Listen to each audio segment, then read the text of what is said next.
You are looking at a live picture of the official banner for the Fancy Lads Club going into Southern Assault 3. This is the Southern Assault preview and a Mantic Mini Kickstarter review.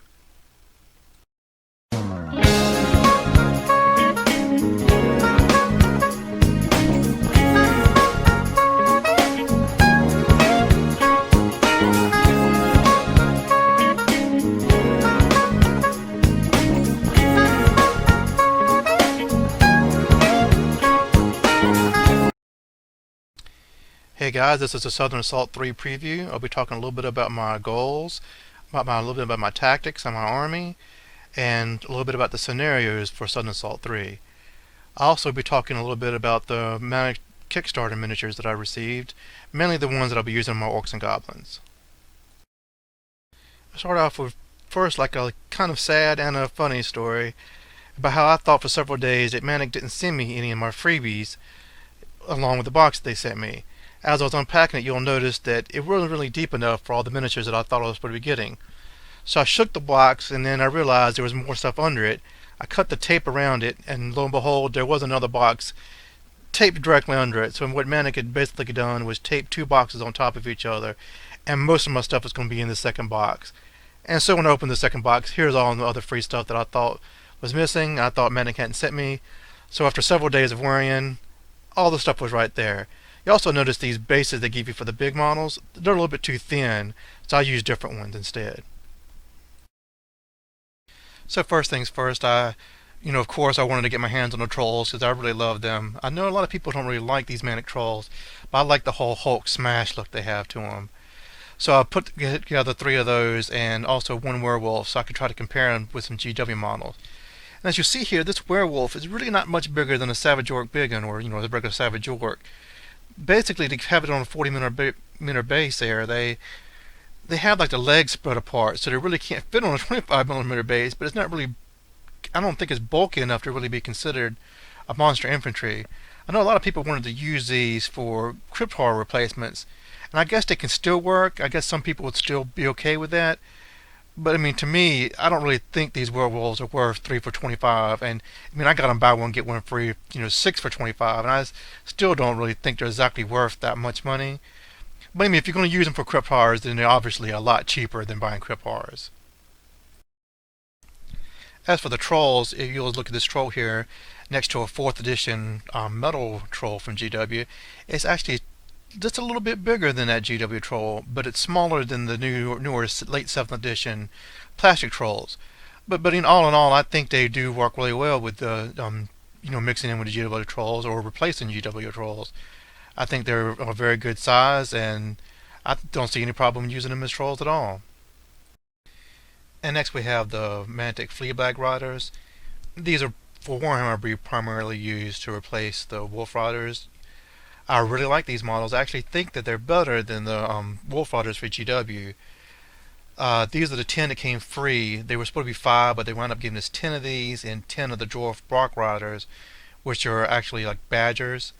I haven't put any of those together yet. I've been trying to concentrate on stuff that I wanted to take to Southern Assault. The only thing I'll say about these is that they're difficult to put together, I guess mainly because they don't give you any instructions with these free stuff. They have a lot of mold lines, I think.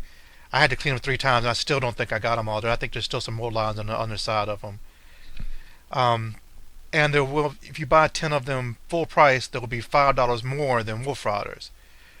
Don't know if that's really worth it, since they're $5 more, even though I do think they're better models. On the plus side, I think you can find Mantic models cheaper than 20% at most places.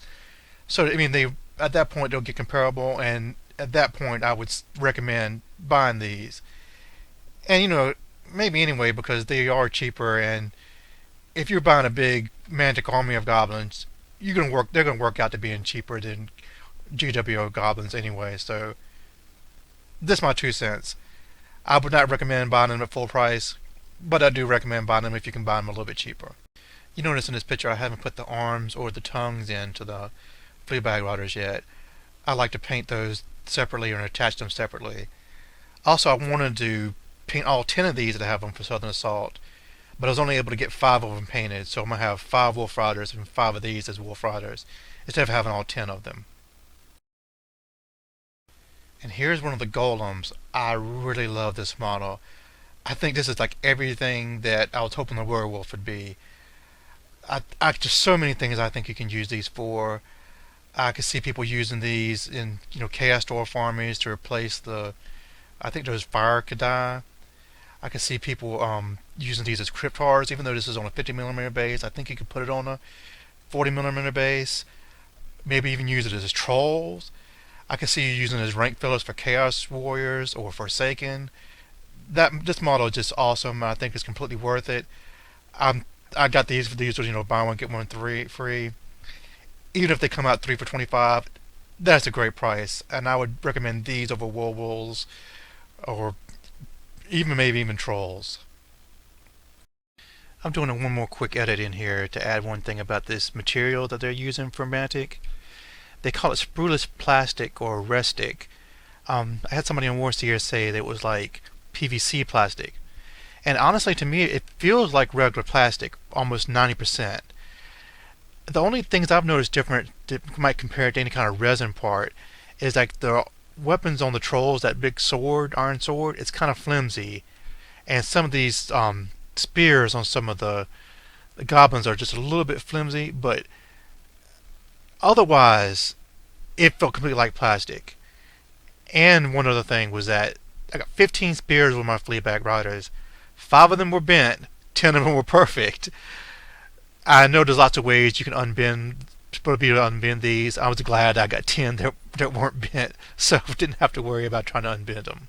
That was just a little quick minute update. And here's 5 of the Fleabag Riders painted up. I love these. I actually do think they're better than Wolf Riders. I just wish I'd had the time to paint all 10 of them up. As you can see, I had the shields, with fancy on them. The other 5 were going to say lads. It was going to be perfect, but I just ran out of time. I couldn't get them all painted up in time.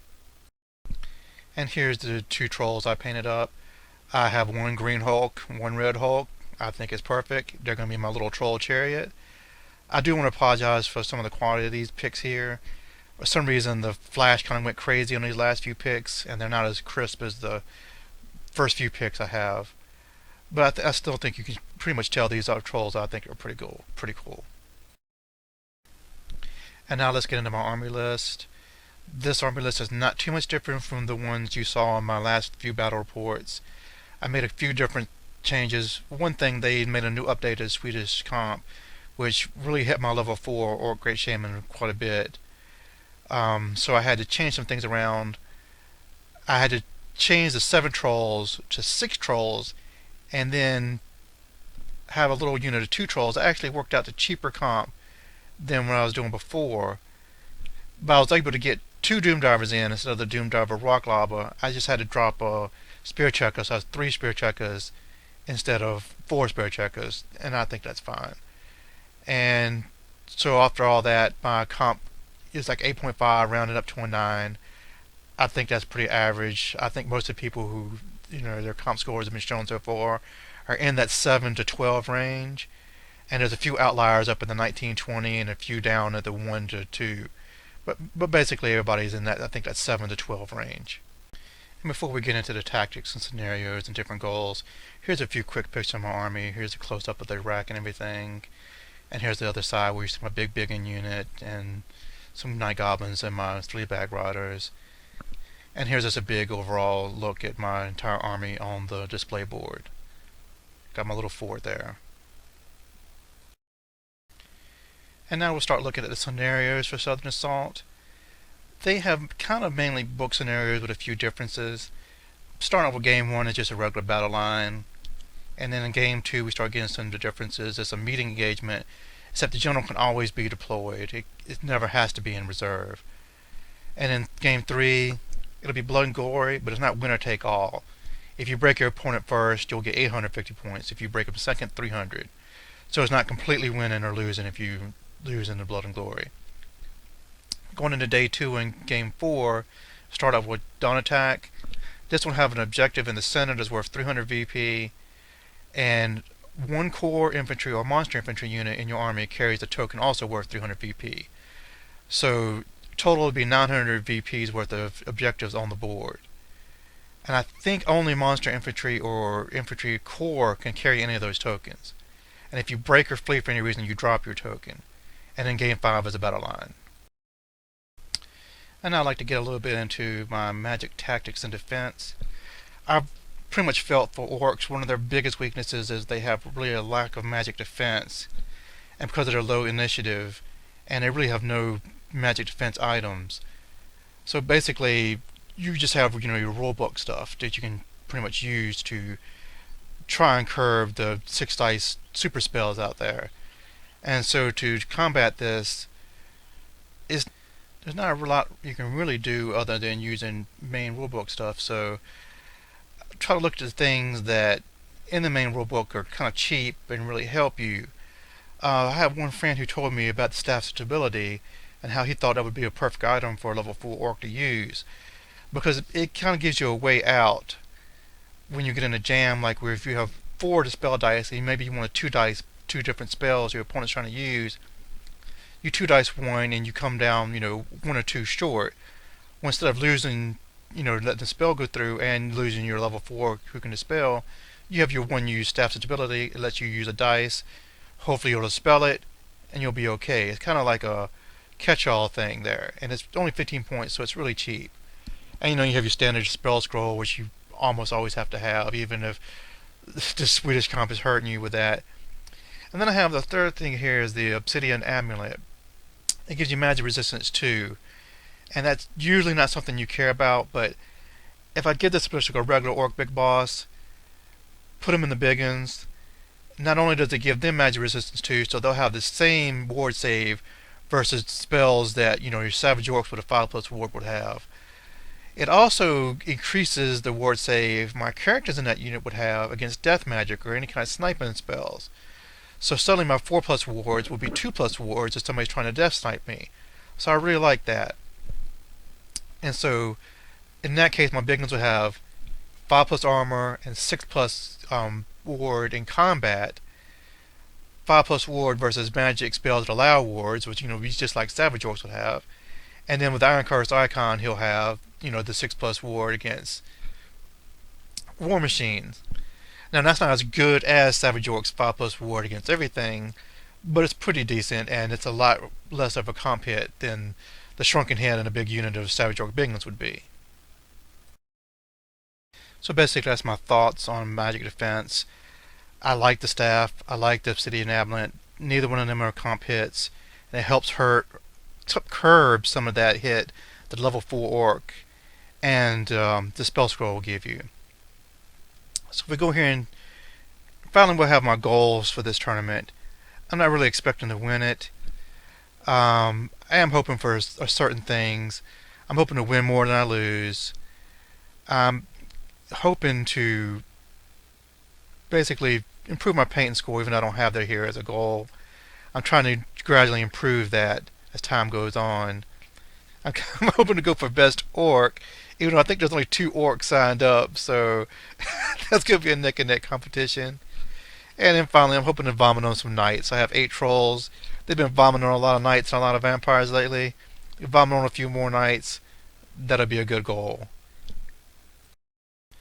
So I hope you guys have enjoyed this Southern Assault 3 preview and Mantic Kickstarter review.